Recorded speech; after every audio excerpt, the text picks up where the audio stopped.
ایک دفعہ کا ذکر ہے کہ حضرت موسیٰ علیہ السلام کو اللہ تعالیٰ نے حکم دیا کہ سمندر کی طرف جاؤ، وہاں 3 کشتیاں ڈوبنے والی ہیں۔ حضرت موسیٰ علیہ السلام فوراً حکم الہی کی تعمیل کرتے ہوئے سمندر کی جانب چل دیے۔ ساحل پرسکون تھا۔ بہت دور سے ایک کشتی آتی ہوئی دکھائی دی جو آہستہ آہستہ ساحل کی طرف بڑھ رہی تھی۔ ابھی وہ کنارے سے کچھ فاصلے پر تھی کہ حضرت موسیٰ علیہ السلام نے آواز دی، اے کشتی والو، اللہ کا حکم آنے والا ہے، ہوشیار رہنا۔ انہوں نے جواب دیا، آپ جانتے ہیں کہ اللہ تعالیٰ کے حکم کو کوئی نہیں ٹال سکتا، ہم تو اس کے بندے ہیں جو حکم الہی کے پابند ہیں۔ کشتی والے ابھی یہ بات کہہ ہی رہے تھے کہ اچانک ایک موج اٹھی اور کشتی ڈولنے لگی۔ سوار اپنے آپ کو بچانے کی کوشش کرنے لگے، اتنے میں ایک اور زبردست موج آئی اور کشتی کو اپنے ساتھ بہا کر سمندر کی تہہ میں لے گئی۔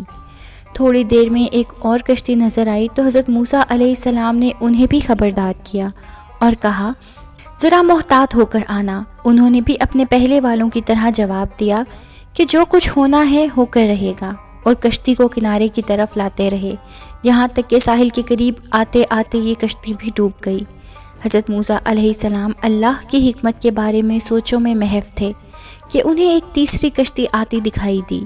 آپ نے حسب سابق اس کشتی والوں کو بھی نصیحت کی کہ دیکھو، اللہ کا حکم آنے والا ہے، اپنے گناہوں کی معافی مانگتے ہوئے ذرا محتاط ہو کر آؤ۔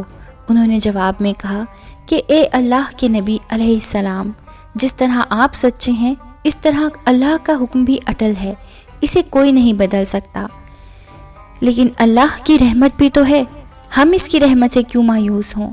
لہٰذا ہم اللہ کی رحمت پر بھروسہ کر کے آ رہے ہیں، اور وہ اپنی رحمت کے صدقے میں ہمیں ضرور امن و سلامتی کے ساتھ کنارے پر پہنچا دے گا۔ کشتی والوں کا یہ جواب سن کر حضرت موسیٰ علیہ السلام خاموش ہو گئے۔ جب کشتی بحفاظت کنارے آنے لگی تو اللہ کے پیغمبر علیہ السلام سوچنے لگے کہ اللہ نے 3 کشتیاں ڈوبنے کا فرمایا تھا، 2 تو ڈوب گئیں لیکن تیسری سلامتی کے ساتھ کنارے آ لگی ہے، یہ کیسے بچ گئی؟ ارشاد باری تعالیٰ ہوا، اے موسیٰ، آپ نے سنا نہیں کہ تیسری کشتی والوں نے کیا کہا؟ انہوں نے میرے حکم کو تسلیم کیا تھا، میری رحمت کو آواز دی تھی اور اس پر پورا توکل اور بھروسہ بھی کیا تھا، تو اس لیے یہ کشتی میری رحمت کے طفیل بچ گئی، کیونکہ جو بھی میری رحمت کے دروازے پر آ کر صدا دیتا ہے میں اسے نا امید نہیں کرتا۔